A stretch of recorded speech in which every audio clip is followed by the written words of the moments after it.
winemaker at Carlos Creek Winery, and I'm here with Michelle Bredesen, one of the owners out here at Carlos Creek Winery. We are going to do a vertical tasting of our Barbera wine. You might be wondering what a vertical tasting is. So vertical tasting is going through different vintages of the same grape. So this time we've got our 2019 Barbera, our 2020 Barbera, and our 2021. So we're going to compare and contrast the different growing seasons and see how they're different. If you did buy this to take home, we recommend doing this with friends. Have a party, get your glasses, get your wines, and go for it. As you are working through a vertical wine tasting, one thing with this video, we want you guys to do this before we talk about the notes. So every time we get to a section, like before we start talking about how to taste, pause the video, pour your wines, kind of go with us in that order. So as we're doing something, you do it, and then when you're ready to play again, you can hit play. Get it out Clear your mouth. Just breaking out some old school. Don't try this at home, but do. We're trained professionals. Did you spill? So now we have all of our wines poured. We have our 2019 in the right, 2020 and 2021. It is important that you remember which glass is which. So keep that in Don't mind. get them mixed up. Don't get it mixed up. If you're new to Barbera, Barbera is a typical wine that was grown in like the Italian, Spanish region of wine growing, and now is in the New World growing regions like California. And it's a lighter skin. It's just overall lighter berry, and it has more notes of like cherry and licorice. You'll get some dried herb from it potentially.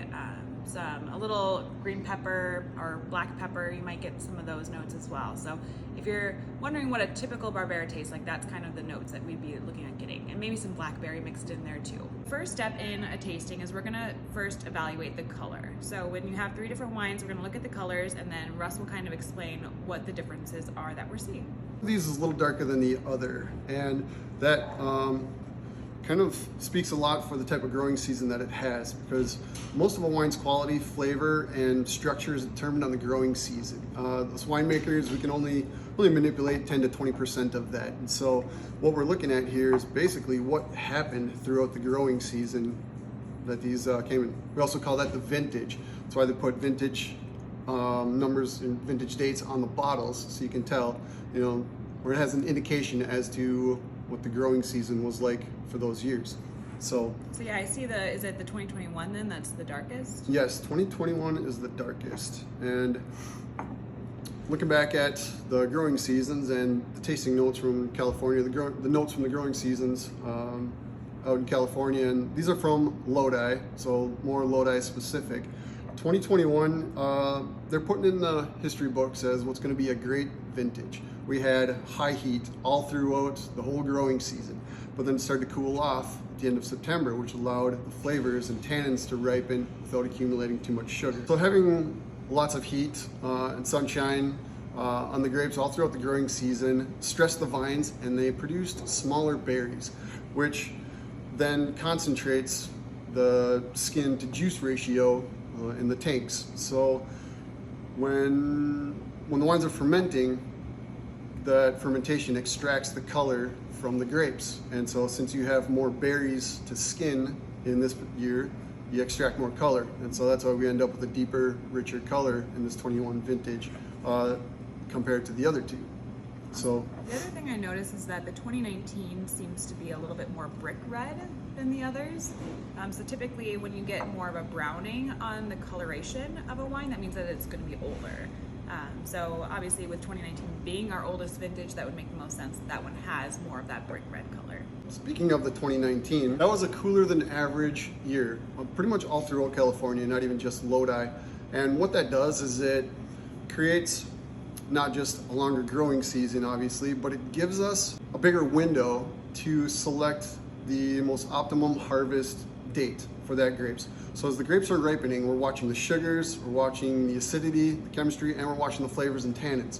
And so having a little bit slower growing season gives us more time to find the optimal harvesting date.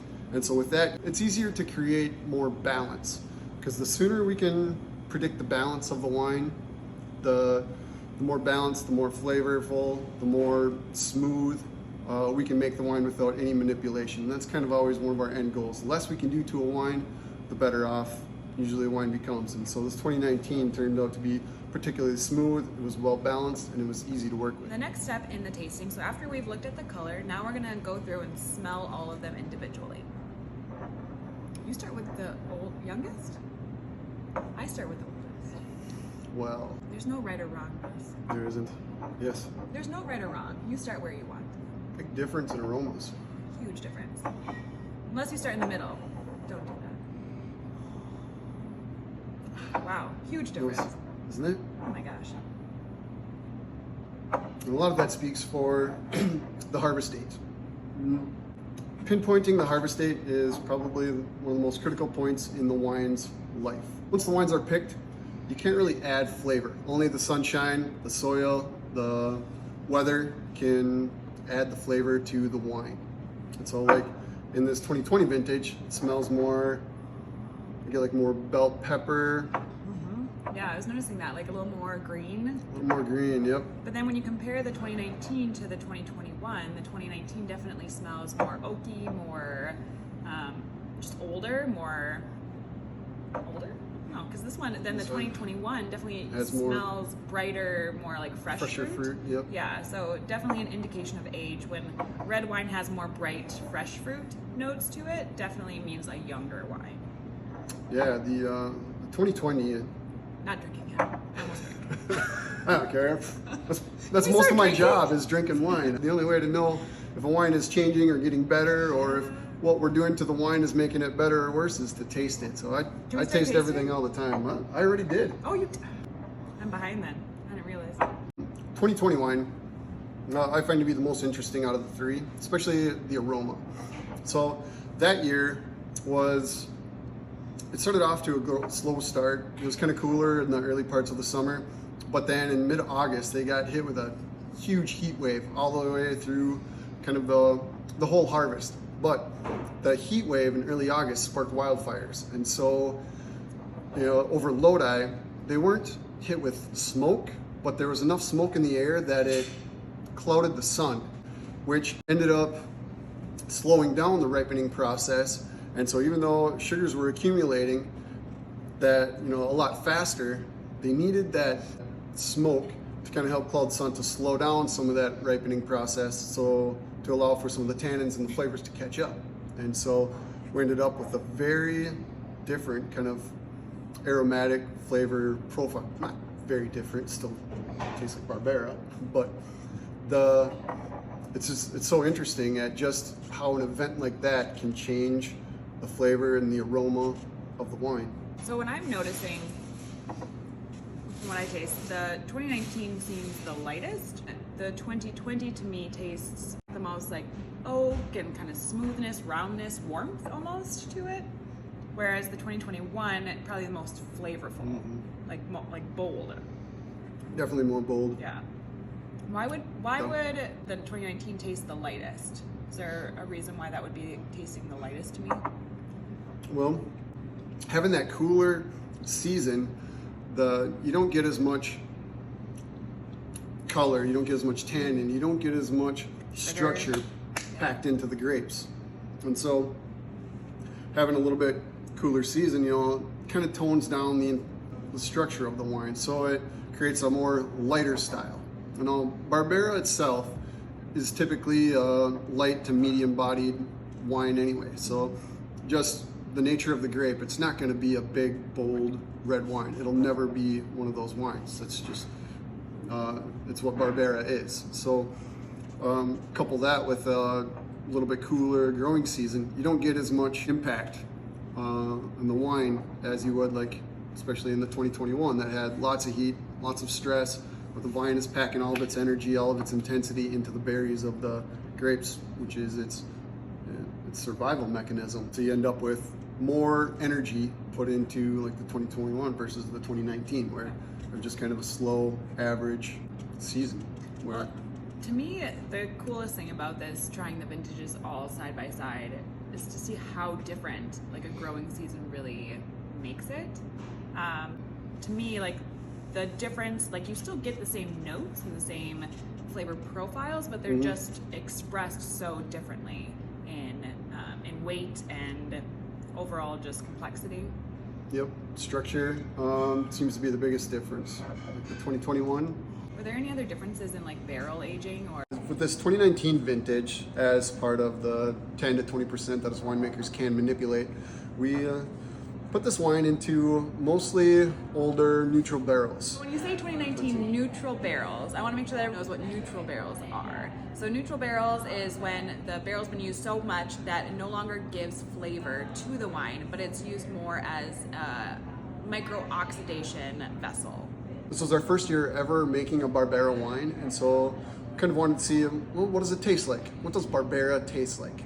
And so when you taste this wine, you get a lot of the true fruit flavors and expressions of the Barbera grape. Now in 2020, after knowing what this tastes like, we thought, hey, Minnesota oak would be a great candidate for this type of wine. I think the vanillin and the kind of cinnamon and clove sort of flavors from Minnesota oak would pair very well with this. So we put 25% of the Barbera wine into new Minnesota oak barrels.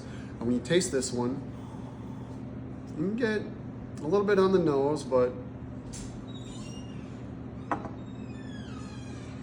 sort of in the middle of the palate towards the end, you can start to feel the tannin structure kind of come through and the flavor changes. You don't get the kind of cherry, kind of